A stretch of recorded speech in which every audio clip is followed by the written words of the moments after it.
Oke, Assalamualaikum warahmatullahi wabarakatuh. Kembali lagi pada perkuliahan pengantar akuntansi 1 untuk mahasiswa perbankan syariah IAI Sumbar. Pada perkuliahan kita ini, perkuliahan pertama setelah ujian tengah semester, dimana ujian yang lalu saudara sudah membuat mengenai jurnal umum, dan lalu saudara posting ke dalam buku besar, ya. Ini transaksi kisi-kisi soal kita, ya, mengenai CV counseling. Saudara sudah menjawab transaksi ini menggunakan jurnal umum, kemudian saudara posting ke dalam buku besar. Oke, untuk materi selanjutnya mengenai kertas kerja, ya, mengenai kertas kerja. Jadi dalam siklus akuntansi, setelah ada transaksi, kemarin saudara buat jurnal umum, lalu saudara posting ke dalam buku besar, ya, bisa itu buku besar bentuk T. Lalu pada tahap selanjutnya, setelah saudara posting ke buku besar dari seluruh transaksi yang ada di jurnal umum, maka kita masuk pada tahap pengiktisaran, ya, dalam siklus akuntansi. Itu gunanya untuk memudahkan kita dalam penyusunan laporan keuangan, yaitu laporan keuangan laba rugi, neraca, dan perubahan modal. Istilah kertas kerja mungkin bukan sesuatu hal yang baru lagi bagi saudara, karena waktu SMA saudara sudah juga mengenalinya atau pernah belajar, ya. Dimana dimana kertas kerja ini merupakan alat untuk mengiktisar semua data akuntansi sehingga memberikan gambaran tentang laba rugi dan saldo akhir dari harta kewajiban dan modal perusahaan. Dan dimana neraca lajur ini juga berfungsi sebagai alat bantu dalam memudahkan penyusunan laporan keuangan, ya. Neraca lajur atau kertas kerja, dia ada yang berbentuk 6 kolom, 8, dan 12 kolom. Secara teori dapat saudara baca di buku e-book kita di halaman 5.20 mengenai kertas kerja. Saya langsung saja memperlihatkan apa saja bagian-bagian atau kolom yang ada di lembaran kertas kerja. Ya, ini contoh di e-book kita. Di dalam kertas kerja itu ada yang namanya nama akun, ya. Ada neraca saldo, artinya neraca saldo di sini adalah neraca saldo yang saudara buat setelah saudara posting ke buku besar. Nanti saya perlihatkan bagaimana caranya. Selanjutnya ada ayat jurnal penyesuaian, kolom neraca saldo setelah penyesuaian, kolom laba rugi, dan kolom neraca. Ini adalah kertas kerja yang umum digunakan oleh seorang akuntan dalam menyusun laporan akuntansi, ya. Sebagai contoh, saya masih menggunakan jawaban saudara dari CV counseling ini. Ini merupakan neraca saldo awalnya pada tanggal 1 Mei, dimana jawaban ini seharusnya sudah saudara kerjakan, karena kalau tidak dikerjakan saudara tidak bisa mengerjakan UTS yang kemarin, ya. Ini merupakan neraca saldo awal, ya, dan ini adalah jurnal umum, ya, dan ini adalah jurnal umum, ya, saudara sudah buat, dan ini adalah jurnal umum. Dan sesuai perintah soal yang kemarin, setelah saudara buat jurnal umum, semua akun-akun yang ada di jurnal umum saudara posting ke buku besar, dan ini adalah buku besar saya dalam bentuk T, ya. Yang berstabilo hijau ini adalah merupakan hasil akhirnya atau saldo akhir dari buku besar kas atau akun-akun yang lain.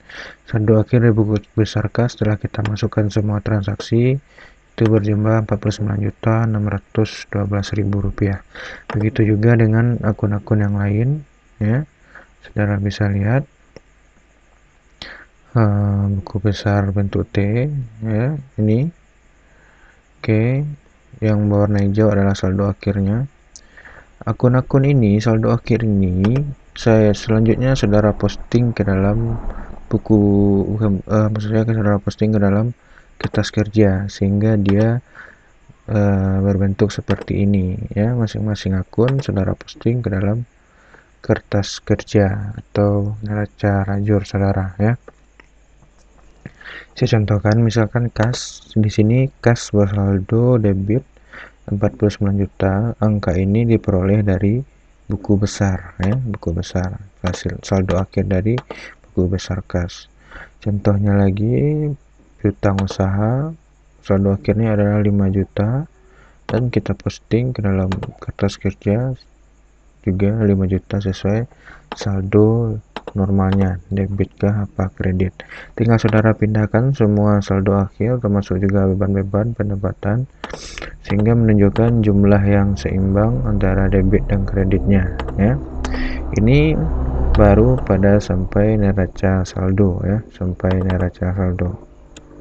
Neraca saldo berjalan kalau saya sering menyebutnya ya. Selanjutnya, setelah itu ada dinamakan ayat jurnal penyesuaian. Setelah saudara posting semua hasil transaksi dari jurnal umum ke buku besar, saldo akhir buku besar saudara posting ke kertas kerja, lalu hasilnya seperti ini. Selanjutnya yang harus kita selesaikan di kertas kerja adalah membuat ayat jurnal penyesuaian. Apa itu ayat jurnal penyesuaian? Dalam buku e-book kita ada materinya, yaitu jurnal penyesuaian. Artinya apa? Jurnal penyesuaian itu adalah berguna untuk menunjukkan saldo yang sesungguhnya dari masing-masing akun ya. Saldo akun pada akhir periode belum menunjukkan saldo akhir yang sesungguhnya karena ini laporan yang kita kerjakan hanya untuk 30 Mei 2019 ya. Artinya kita harus menunjukkan saldo akhir apa saja yang harus kita sesuaikan sehingga dia menunjukkan saldo yang sebenarnya ya. Fungsi jurnal umum penyesuaian adalah sebagai berikut. Yang pertama, menetapkan saldo catatan akun buku besar pada akhir periode sesuai dengan saldo realnya. Selanjutnya, nanti akan menghitung pendapatan dan beban selama periode yang bersangkutan. Ada beberapa akun-akun yang perlu kita sesuaikan ya. Artinya ada akun-akun yang perlu kita sesuaikan, misalkan akun perlengkapan karena pemakaian. Jadi kalau misalkan akun perlengkapan kita itu kan di saldo kita ini, misalkan perlengkapan kita itu terakhir berjumlah 2.250.000. Nah, angka ini harus kita lihat dulu berapa perlengkapan kita yang tertinggal ya. Misalkan setelah kita cek perlengkapan yang habis terpakai selama bulan Mei itu ada 500.000 ya. Ternyata perlengkapan selama bulan Mei sudah kita pakai sebesar 500.000. Lalu seharusnya kita buat ayat jurnal penyesuaiannya ya. Boleh saudara buat di kertas yang lain atau langsung di sini saja, boleh saja, itu tidak masalah ya. Misalkan perlengkapan terpakai sebesar 500.000.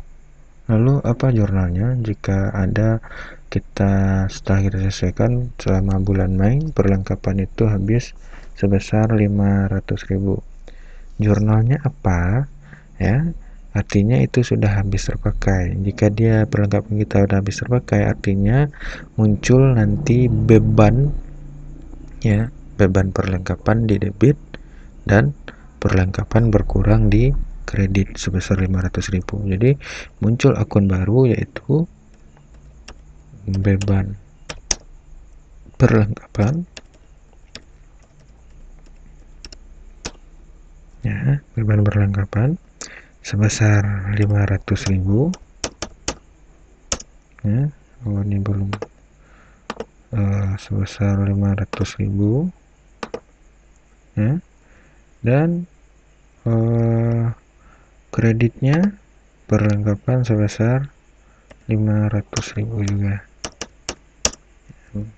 boleh saudara buat di jurnalnya seperti jurnal umum di tempat yang lain, boleh langsung dibuat di sini juga boleh. Ini untuk mempersingkat waktu saja ya.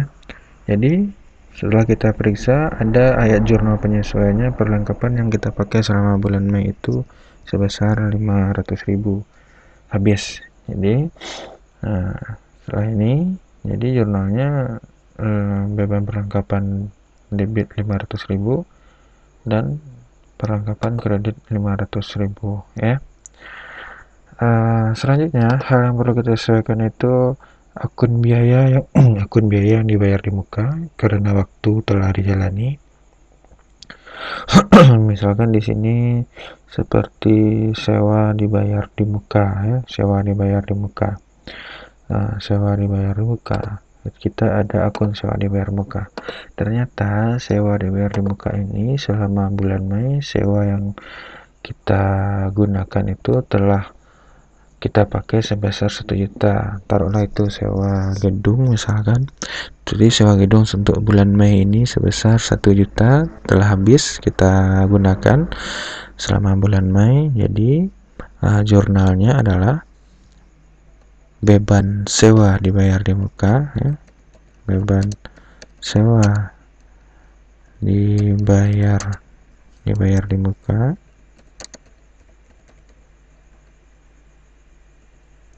ya, ya, sebesar 1 juta ya, debit, dan selanjutnya sewa kita berkurang sebesar 1 juta juga ya, karena sewa untuk bulan Mei sebesar 1 juta telah habis kita pakai ya.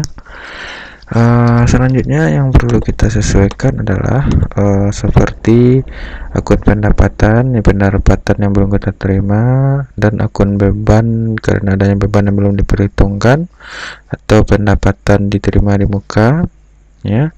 Ini tinggal jadi aktiva tetap karena ada penyusutan ya. Kalau di soal kita ada, itu misalkan aktiva kita itu seperti kendaraan ini ya, kendaraan ini karena dia udah kita pakai selama 1 bulan, kita susutkan dia ya, benar. Di jurnalnya, jurnal penyesuaiannya, kalau kendaraan itu akumulasi penyusutan dan kendaraan ya. Debitnya akumulasi penyusutan dan kreditnya kendaraan ya, karena dia mengurangi maksud saya debitnya beban penyusutan kendaraan dan kreditnya akumulasi penyusutan kendaraan ya. Jadi debitnya adalah beban penyusutan kendaraan, dan satu lagi akumulasi, saya singkat saja, penyusutan kendaraan ya. Jurnalnya ini beban penyusutannya, taruhlah itu penyusutannya sebesar 1 juta juga ya, debit, dan akumulasi penyusutannya 1 juta di kredit ya, untuk kendaraannya. Bentar, saya perbaiki. Oke,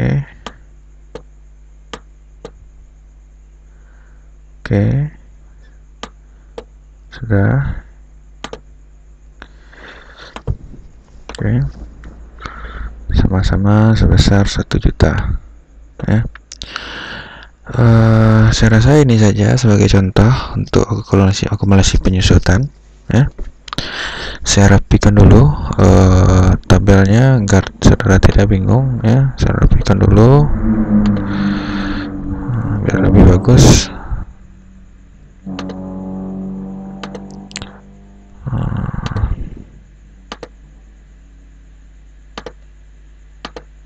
Ya. Lalu selanjutnya yang perlu saudara kerjakan lagi adalah menghitung neraca saldo setelah kita sesuaikan, ya. Menghitung neraca saldo setelah disesuaikan, artinya apabila kita mengurangkan, apabila neraca saldonya di debit dan ayat jurnal penyesuaiannya kredit, dia itu nanti mengurangi sifatnya. Jika tidak, tinggal saudara pindahkan saja lagi, ya, seperti ini.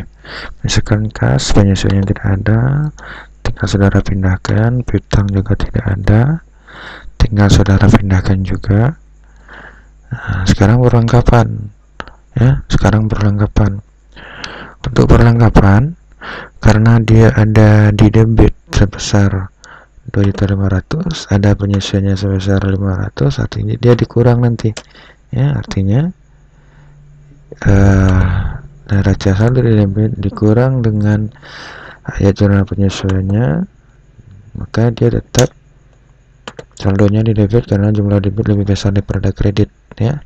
Nah, seperti itu. Selanjutnya tinggal saudara pindahkan. Jika tidak ada penyesuaiannya, saudara pindahkan. Keralatan juga tidak ada penyesuaiannya, saudara pindahkan juga. Sebuah dibayar muka ada penyesuaiannya, ya. Artinya debit dikurang dengan kredit, ya. Nah, jika ini tidak ada, tinggal saudara pindahkan saja lagi ke dalam neraca saldo setelah disesuaikan. Semuanya pindahkan, ya, semuanya dipindahkan. Oke, semuanya dipindahkan, termasuk yang di sini saudara juga harus pindahkan, ya, harus saudara pindahkan. Nah, karena nanti kali ini kita akan menghitung laba dan ataupun rugi, ya. Nah, tinggal dipindahkan saja lagi, ya. Saya buat garisnya dulu supaya lebih bagus saudara melihatnya, ya.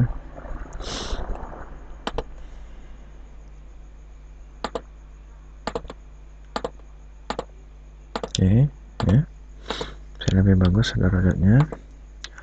Lalu kita lihat ibu kita. Setelah itu, ya, setelah itu saudara jumlahkan. Ini saya kecilkan biar lebih kelihatan, ya. Ya. Setelah itu saudara jumlahkan. Ininya berapa tadi? Jadi saya jumlahkan saja. Ini aja penyesuaian, saya jumlahkan. Nah, ini menggunakan komputer.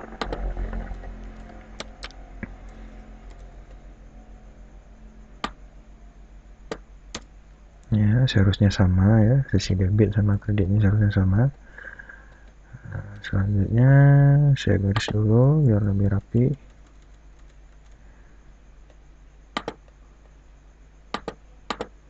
Oke,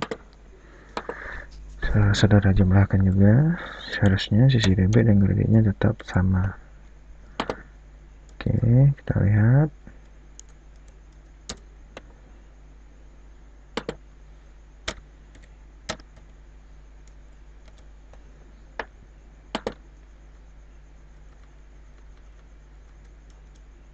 Ya, sama. Sisi debit dan kreditnya sama, ya. Oke, selanjutnya berjumlah, setelah kita sesuaikan, neraca saldo kita berjumlah 110.850.000, debit dan kreditnya sama, ya. Saya kasih warna supaya saudara tidak bingung melihatnya. Yang total saya kasih warna, ya. Saya kasih juga lah kolom biar lebih rapi. Oke, ya. Selanjutnya, setelah kita buat neraca saldo setelah disesuaikan, baru kita hitung laba dan ruginya, ya. Apakah di sini ada teorinya laba dan rugi? Saya lihat dulu. Seperti ini tidak ada. Tidak ada sepertinya. ya, tidak ada sepertinya. Nah, untuk membuat laba rugi, ya, kertas kerja untuk di dalam laba rugi, yang perlu saudara perhatikan akun-akun yang harus saudara masukkan dalam laba dan rugi ini. Kita tahu, kita sudah belajar kemarin untuk mencari dan laba rugi pendapatan kita kurang dengan beban-beban. Artinya mana yang akun berhubungan dengan pendapatan dan beban-beban kan kita masukkan ke dalam laporan laba rugi. Selain itu, saudara masukkan ke dalam neraca, ya. Saudara masukkan ke dalam neraca, oke? Ya.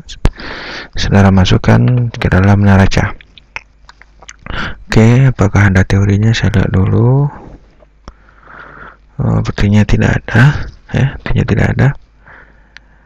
Kita lihat saja langsung. Oke. Yang berhubungan dengan pendapatan, saudara masukkan ke dalam laporan laba rugi. Kredit tetap di kredit, debit tetap di kredit, debit tetap di debit, kredit tetap di kredit. Misalkan ini kita lihat kas bukan komponen dari laba rugi, ya, artinya langsung kita pindahkan ke dalam neraca, ya. Langsung kita pindahkan ke dalam neraca. Piutang bukan juga komponen laba rugi, kita pindahkan ke dalam neraca. Dan perlengkapan juga bukan akun yang berhubungan dengan laba rugi, artinya dia terletak di neraca. Kendaraan tadi apakah kita sudah oh ya, kendaraan, ya. Kendaraan tetap,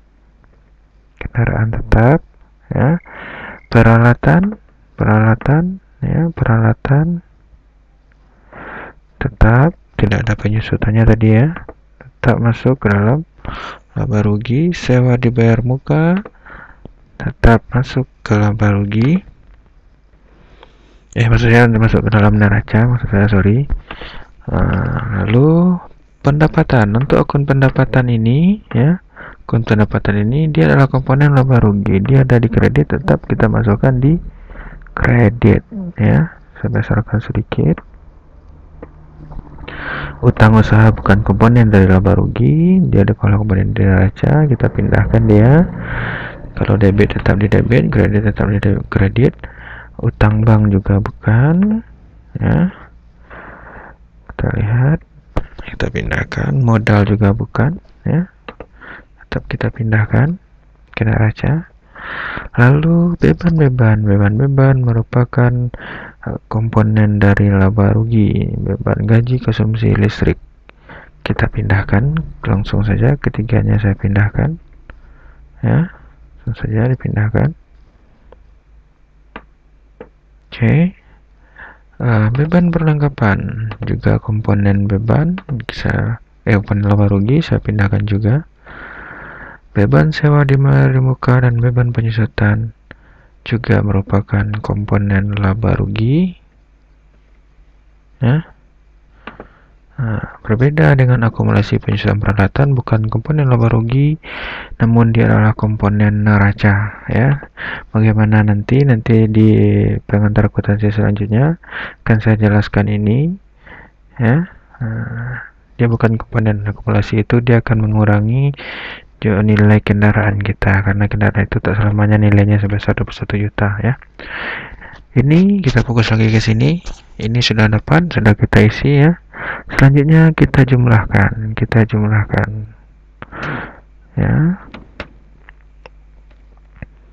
Kita jumlahkan.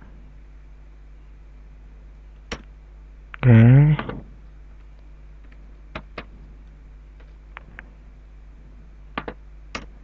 Ya, neraca juga kita jumlahkan.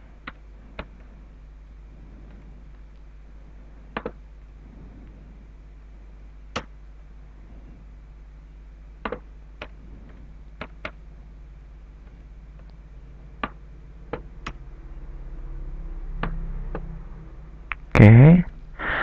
Nah, setelah itu memang ini kondisinya tidak seimbang karena kita harus mencari laba atau ruginya terlebih dahulu, ya.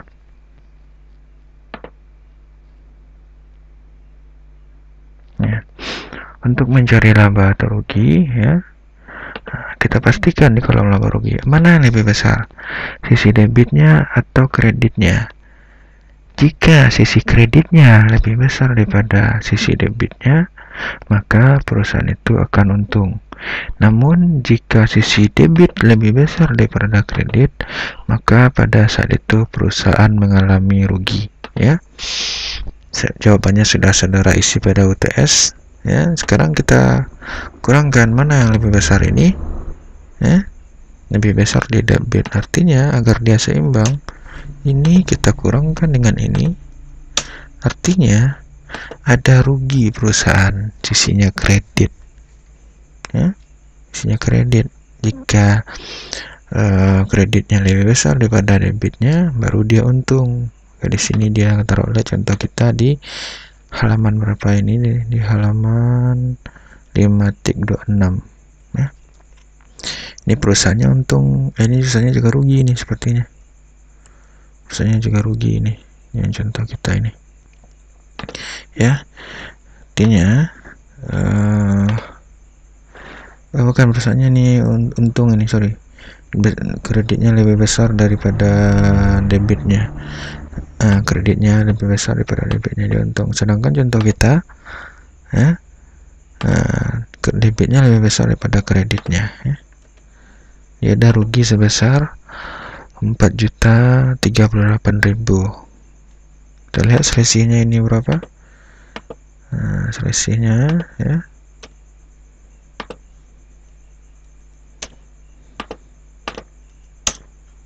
ya, kita lihat.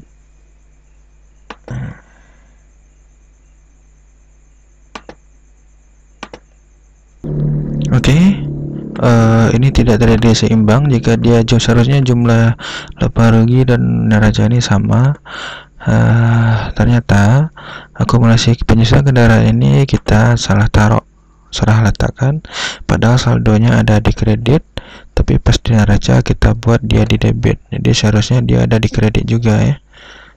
Jadi kita pindahkan, dia juga kita pindahkan ke kredit lagi, sehingga nanti akan menunjukkan jumlah saldo yang sama, ya, antara selisih antara laba rugi dan neraca dia sama, sehingga jika kita totalkan seluruhnya, ya, kita totalkan, dia akan balance. Jika sudah balance, berarti pekerjaan kita itu benar, ya.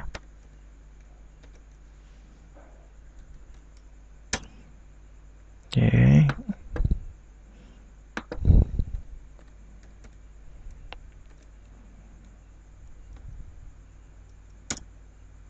Oke, dia sudah balance, artinya pekerjaan kita sudah benar kita kerjakan, ya. Ya. Oke, jumlahnya sama, artinya perusahaan sekarang dalam keadaan rugi, ya. Perusahaan dalam keadaan rugi karena jumlah debitnya lebih besar daripada kreditnya, pendapatan lebih besar daripada beban-beban yang dia keluarkan. Oke, itu saja untuk materi kertas kerja. Materi selanjutnya akan kita bahas di pertemuan selanjutnya. Silahkan saudara pahami langkah-langkahnya. Sekian dan terima kasih. Assalamualaikum warahmatullahi wabarakatuh.